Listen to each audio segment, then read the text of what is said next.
Eh bien salut à tous, j'espère que vous allez bien. On se retrouve aujourd'hui dans une toute nouvelle vidéo où nous allons parler de la désertion des catholiques dans l'église catholique suisse. Alors vous allez me dire, c'est vrai qu'on voit de temps en temps des désertions, on voit également des personnes qui renoncent à leur baptême.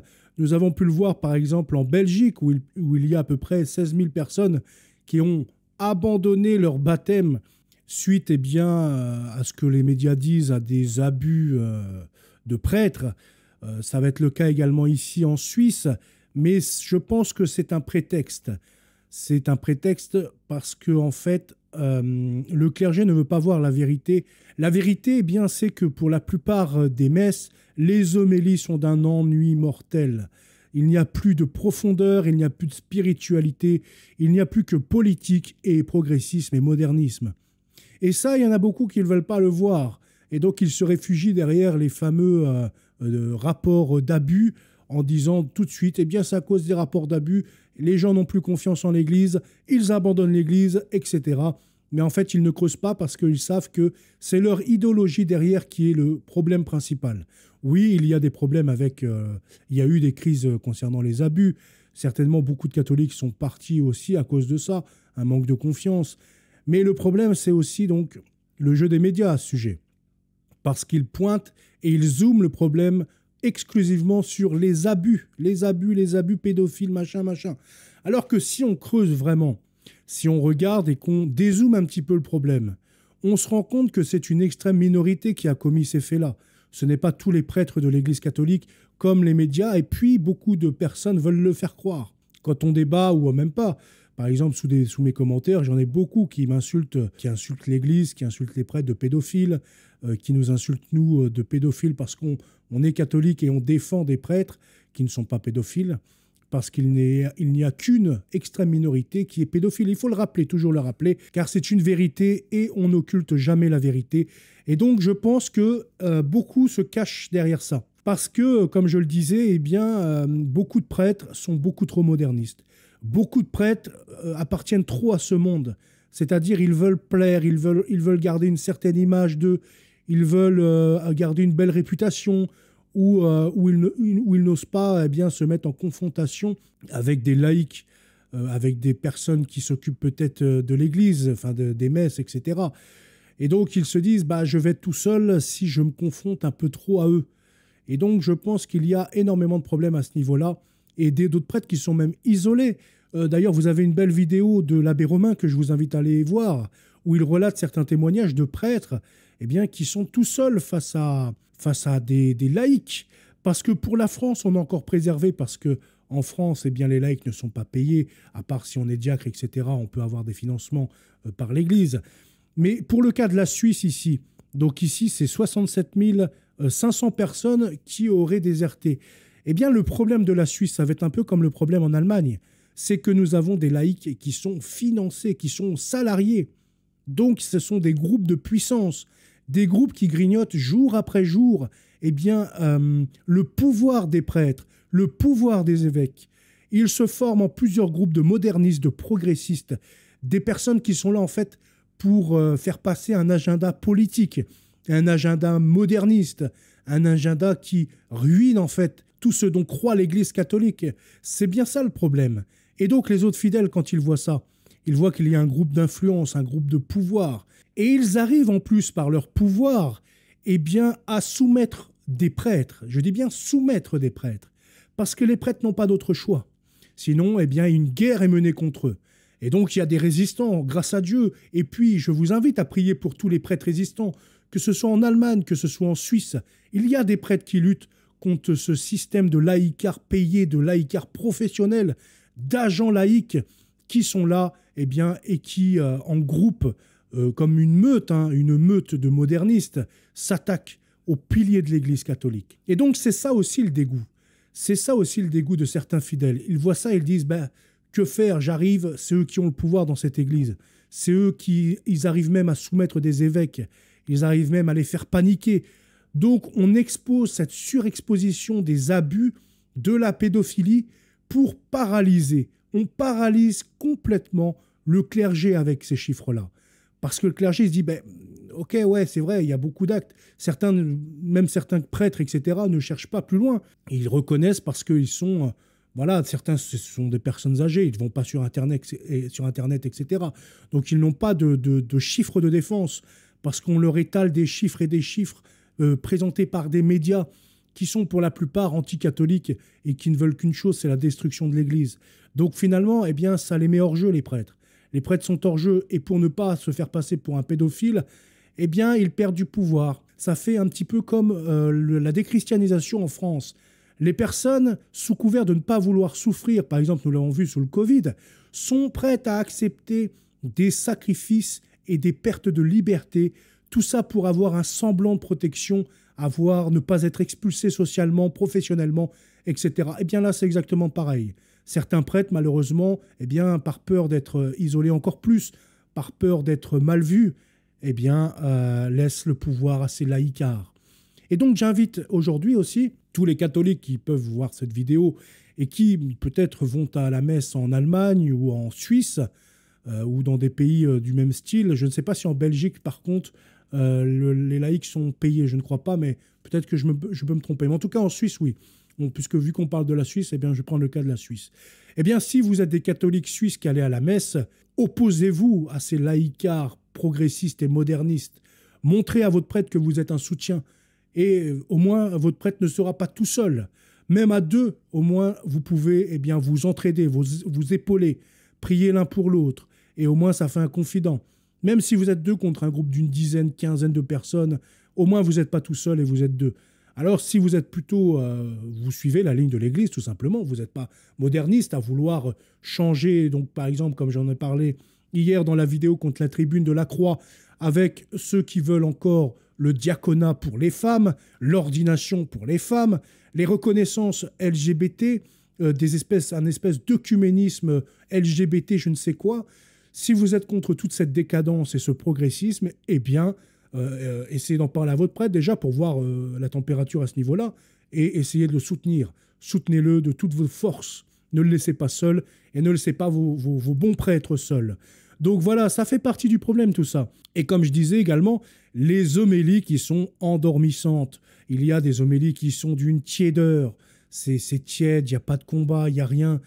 L'Église catholique, depuis toujours, bon, il y a eu des périodes, hein, comme je le répète toujours, c'est des vacantistes qui viennent sous mes vidéos, à croire que depuis Vatican II, c'est une situation première, c'est la première fois, comme par hasard, qu'on aurait vu ça de toute notre vie, alors que j'ai partagé une complainte d'archevêques du XVIIe siècle qui se plaignent de la même chose qui se passe dans les églises de France. Des prêtres qui sont soumis à des laïcs, des prêtres qui sont soumis eh bien, à l'ère du temps. Je ne sais plus c'était de quel ordre il en ressortait, mais je vous invite à aller sur le site lecateau.fr et vous écrivez dans la barre de recherche « complainte » et vous allez lire la lettre entière des évêques qui se plaignent de la même chose qu'on connaît aujourd'hui. Alors arrêtez aussi de nous faire croire que c'est depuis Vatican II que blablabla, blablabla.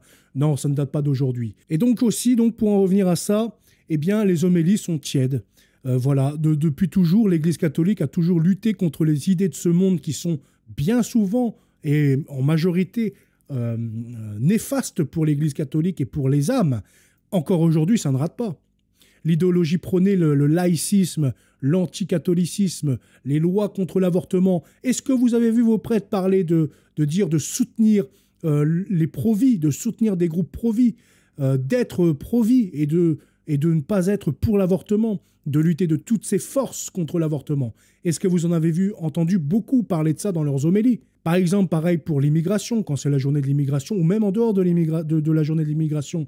Est-ce que vous avez entendu des prêtres dire « il faut quand même protéger la terre française de l'immigration massive », de rappeler des faits en fait tout à fait logiques et humains et de ce que enseigne l'Église catholique.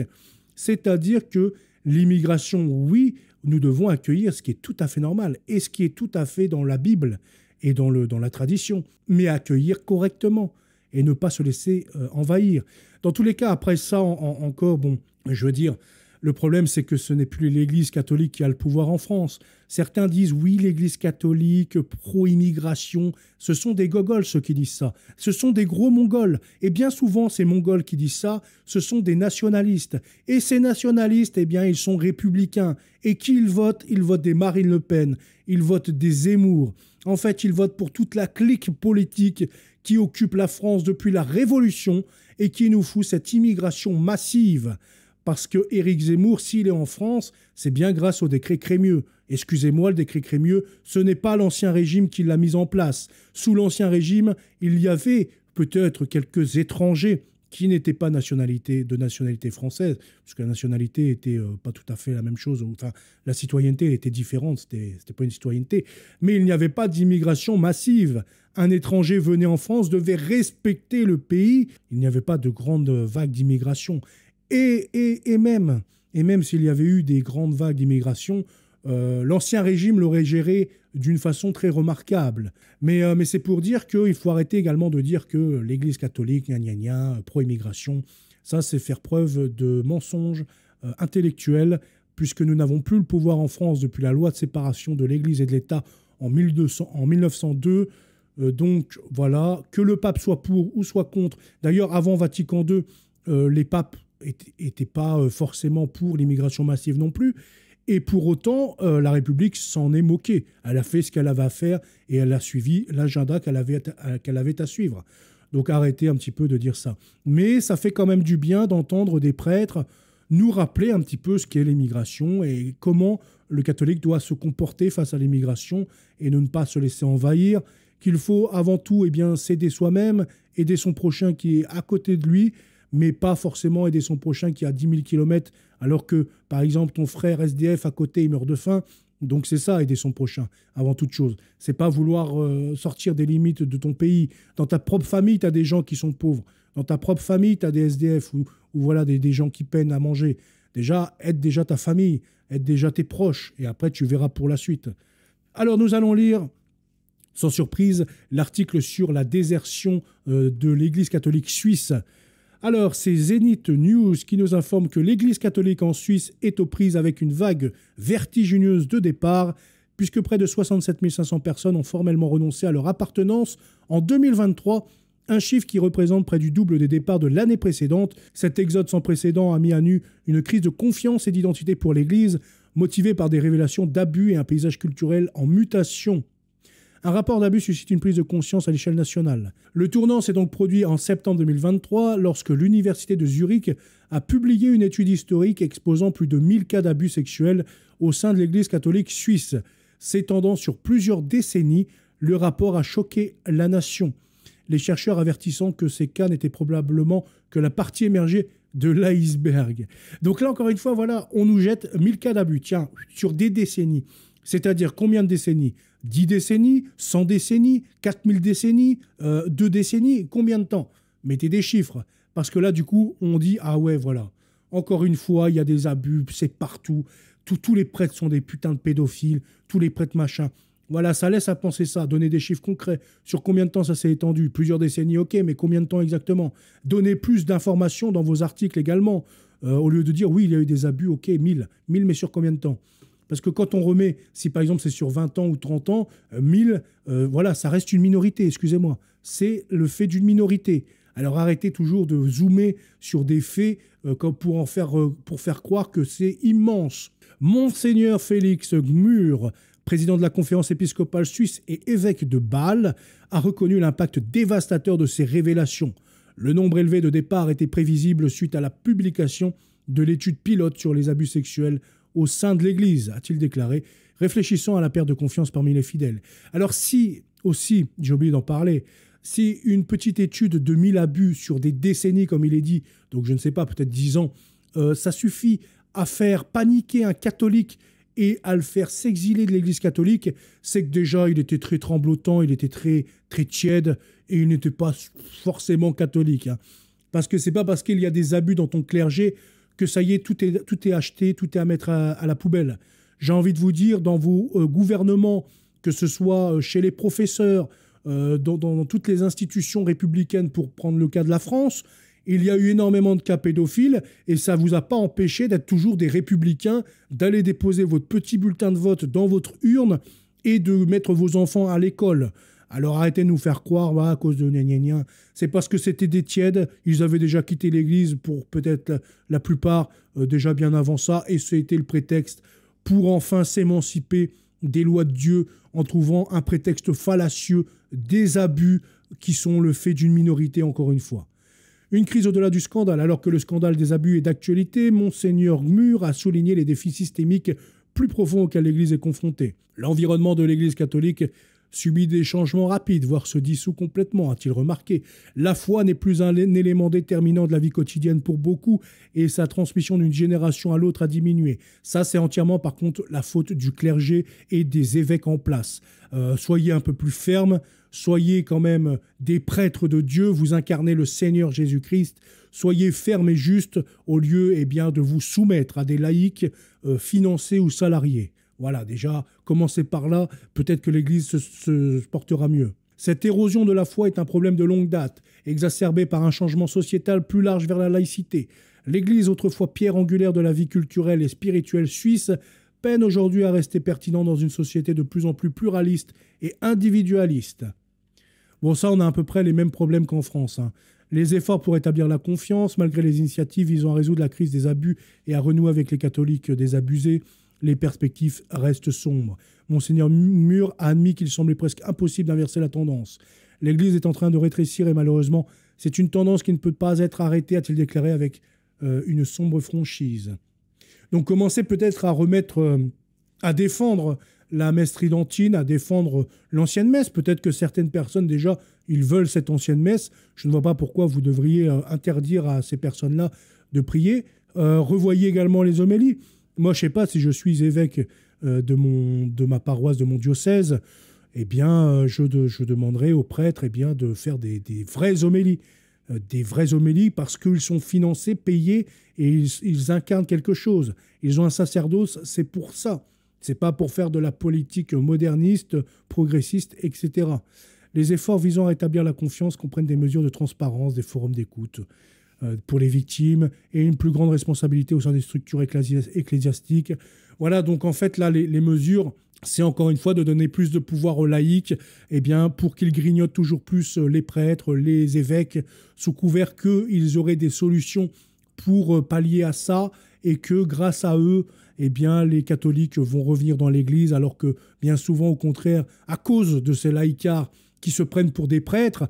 D'ailleurs, le pape l'a rappelé récemment, les laïcs ne sont pas aux ordres de collaborateurs externes ou de troupes auxiliaires du clergé, mais ils ont leur propre charisme et donc avec lequel ils contribuent à la mission de l'Église. Ce qui veut dire, messieurs les laïcs, que vous n'êtes pas des prêtres, que vous n'êtes pas des évêques, que vous devez rester à votre place, là où Dieu vous a mis, et vous avez un charisme en tant que laïc. Vous n'avez pas à vouloir prendre de la puissance ou du pouvoir dans cette Église catholique. Restez à votre place, vous êtes utile, mais n'essayez pas de grignoter le pouvoir des prêtres et des évêques. Voilà, je pense qu'on a fait un peu le tour sur la question. Donc, pour l'archevêque de Bâle, l'avenir s'annonce sombre. Monseigneur, prenez des initiatives, montrez que c'est vous le chef de votre diocèse, demandez à vos prêtres de faire de belles homélies, soyez plus fermes contre les laïcards qui grignotent le pouvoir dans l'Église suisse et allemande, et peut-être que tout se passera mieux. En tout cas, je vous souhaite une très bonne journée, à bientôt, salut!